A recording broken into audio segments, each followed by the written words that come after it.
welcome to Red Devils TV. Today we are back with another match reaction of Manchester United versus AS Roma 6-2. And I've got to say this, I'm going to define this match by only saying these three words: destruction, demolition, domination. And these three words are enough to express our performance against AS Roma last night, and I just love this. I just love the passion of the performance, and I really got to say these things that I've said it again and again, that I know that Ole Gunnar Solskjaer can play that attacking style of football, and I've seen that manager who plays that style of football is a bit elaborate and much more passive basically, and that matches the United DNA, and I've said it month after month, but we don't see it more than, and we are definitely the second half FC. We are definitely the second half FC, and we can all agree on that. And I knew that when I saw the lineup, I knew that I absolutely predicted the lineup basically. I knew, but I think that I there was no big shock with the lineup. I knew what the lineup would be, and that's a big not a big surprise, I guess. And I think that's predictability, and that's always becoming a bit predictable, and that's what we are going to talk later. But I knew that this was going to happen, because I knew that they will press for 6 to 7 minutes in the first half, and then they will go back to back six and they will play in the counter attack. And I knew, and I also knew a scenario when if Roma scored 2 or 3 goals, not 2 or 3 goals, if 1 or 2 goals, basically, I think they would attack more and more to win the match, and that's what happened. And one thing which I have to give Ole the credit is that he didn't stop. Basically. He could have stopped when United scored the 3rd or 4th goal. He said, yes, it's okay, it's fine, our defense is shambles, we need to defend, we need to take away the lead to Roma, and he didn't do it, and I thought that he would do it for some minutes when Matic came on, but we attacked really well, and hats up to Cavani, and Cavani is the real deal. Get off Martial, get out Martial, and I can't stand Martial enough nowadays basically, and I think he should go. I don't see him anywhere near. I don't see his future at Manchester United, because either way he has to go, because if Cavani doesn't sign a deal, there will be another replacement, because Ole doesn't trust Martial, and if they do, and if Cavani signs, then he wouldn't give a sniff around the first team, and in next in line there are players like Amad Diallo, not James Greenwood, and like Hughes, and there's some players like that, and we have to use that kind of personnel to get forward and to progress. And I think it's a wrap. I think it's an absolute wrap. I think there's no need to watch the second leg, and I'm not going to watch the second leg, because I don't think that Ole will play a B team, and I think the match will be pretty much boring, I guess.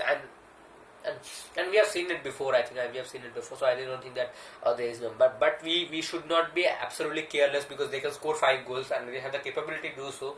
But I don't think they are bottle. I don't think we are going to bottle it. I'm absolutely sure. And you guys can say that if I may have jinxed it, but I don't think that Roma has a chance of winning the tie basically. And just for Arsenal, I just want to say this thing. United have 6. United have 6. Arsenal have got no balls. They have only got digs. Come on, let's say it with me. United have 6. United have 6. Arsenal have got no balls. They've only got digs.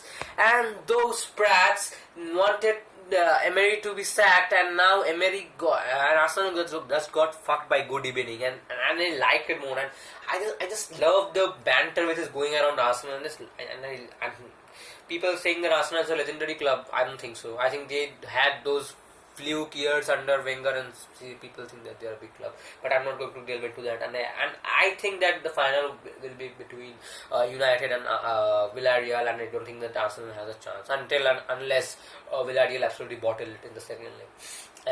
And getting into the match again, I think Cavani's movements helped a lot, because I think that if Martial would have been, he would have stuck in some position, he would have dropped a bit back, and that would have created some space, but it would have been a false 9 position basically. And I think that's why Cavani helps a lot. I think that's why Cavani helps a lot in the sense. and and Cavani needs to be given a new contract. I don't care if he's injury prone. Yeah, he will get injury prone. What do you expect by a 34-year-old or 50-year-old striker basically? And I think that he will be a bit injury prone. I think, but I think he is better than every option we have. And no disrespectful to Mason Greenwood, but I think he's just not yet ready to be at that level basically. And that's what I just want to say. And I think we should sell Martial. I don't think that there is any in the future to him. And even Mourinho didn't believe in him, and Ole is now starting to not believe in him. And I've said it before that when you play two attacking midfielders, it helps basically, and we saw the benefits last night. When you see Bruno said it in a interview a few weeks ago that when we play with Pogba, the opponents don't know who to mark.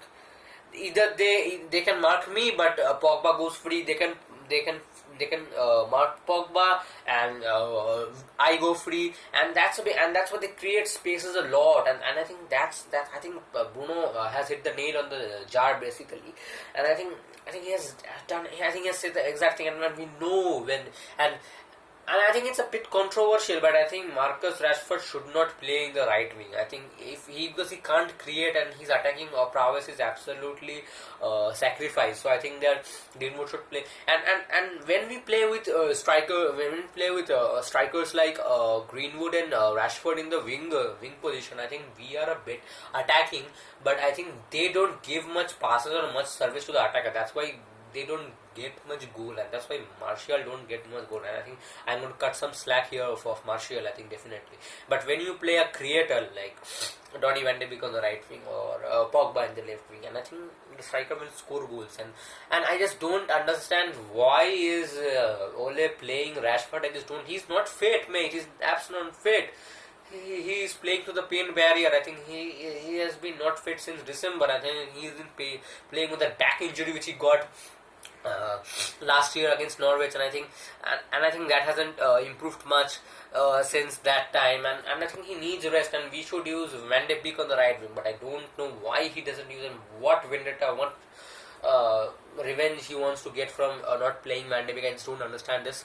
But I have to say this, that credit to all the players which goes. Yeah, some players have been shit like absolutely shit, and it's dog shit basically, more to express.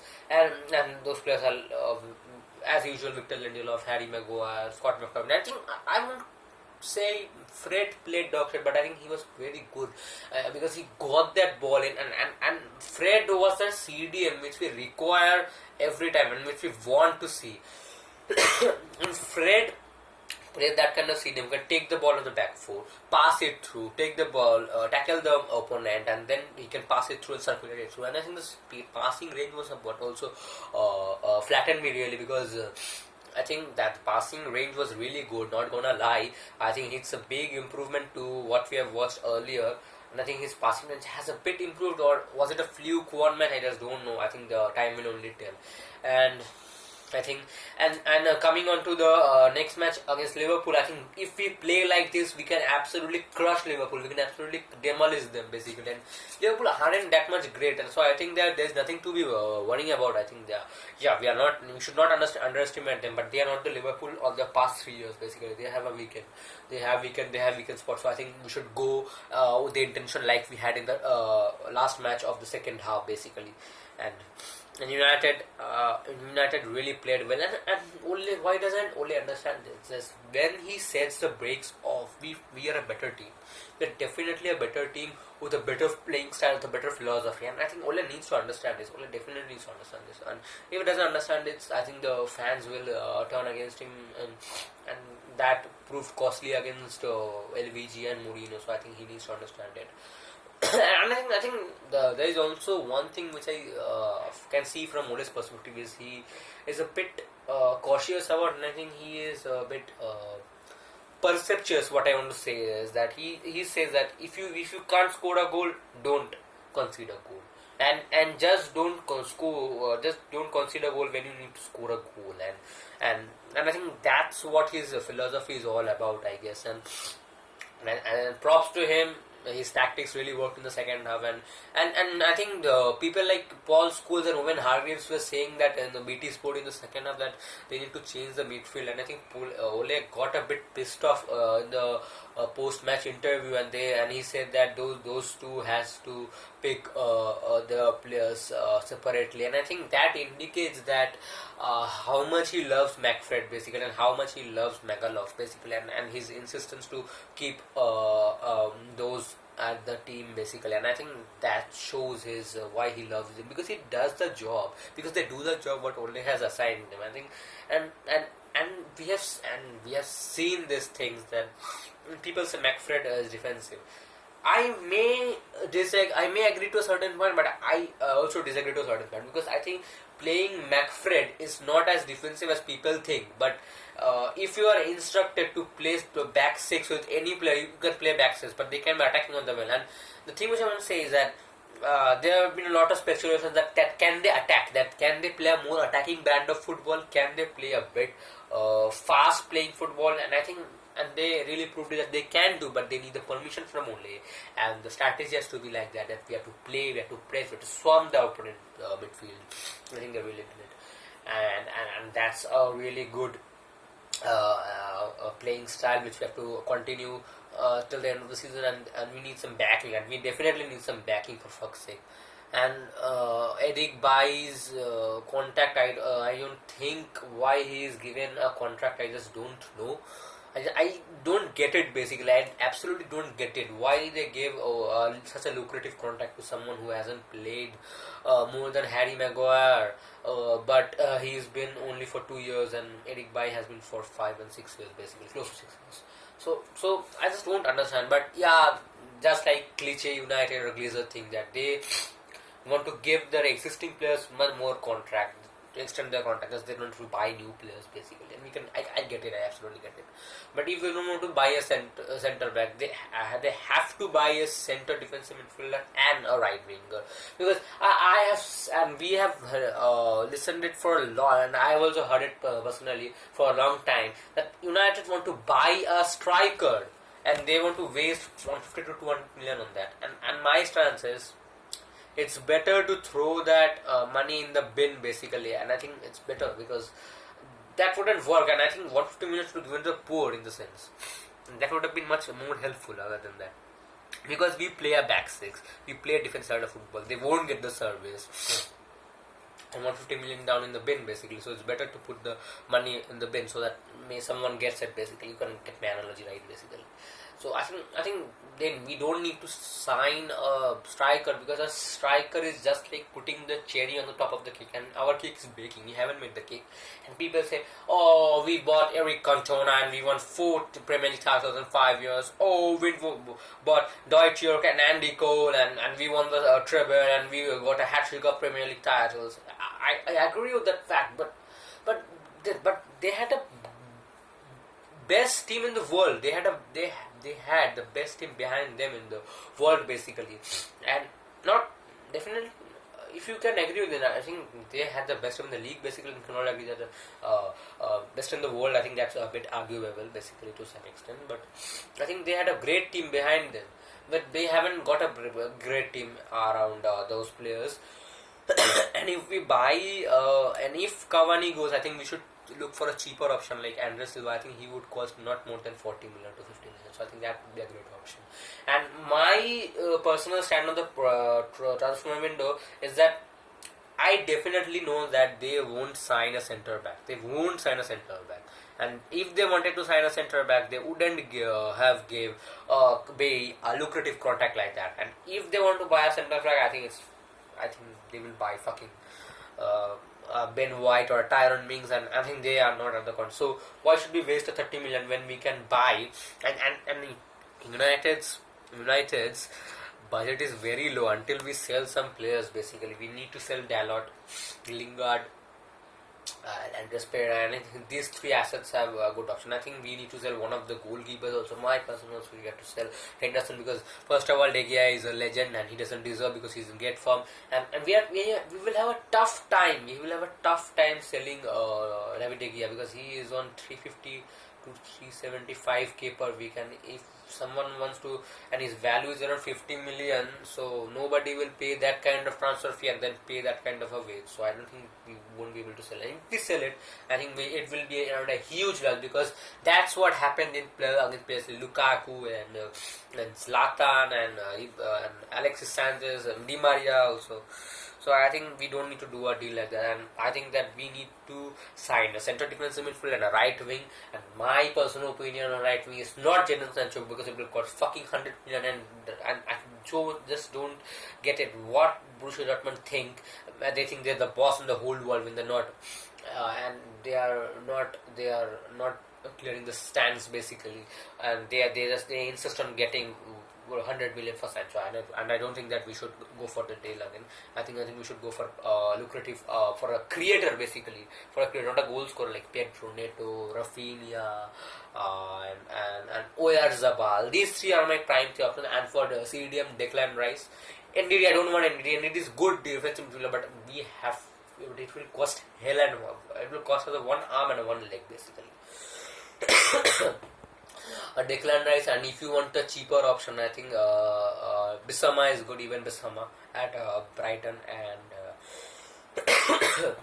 Jorginho is even a good option. Kovacic is a good option, but I don't think that they will sell us those players. So we have to improve, and the thing which I want to say is that the team is looking great. Basically, the team is looking great, and if you put a good centre back and a good centre defensive midfielder, the team would be challenging Man City for the title.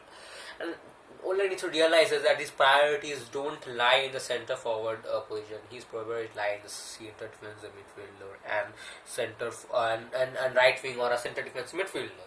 So I don't think that we need a right wing. We first need a centre defensive midfielder and a centre back. By the likes of it, we don't want to get a centre back, and I think in place of that we will get a right wing. So let's just see what happens transfer window. But and the last thing I want to say is that the players really didn't give up, and the dominatorial spirit which is going around Manchester United nowadays, I haven't seen it before. I really haven't seen it before since Sir Alex Ferguson left, and I think that Ole is really getting like the culture of the club, and I think I really like that.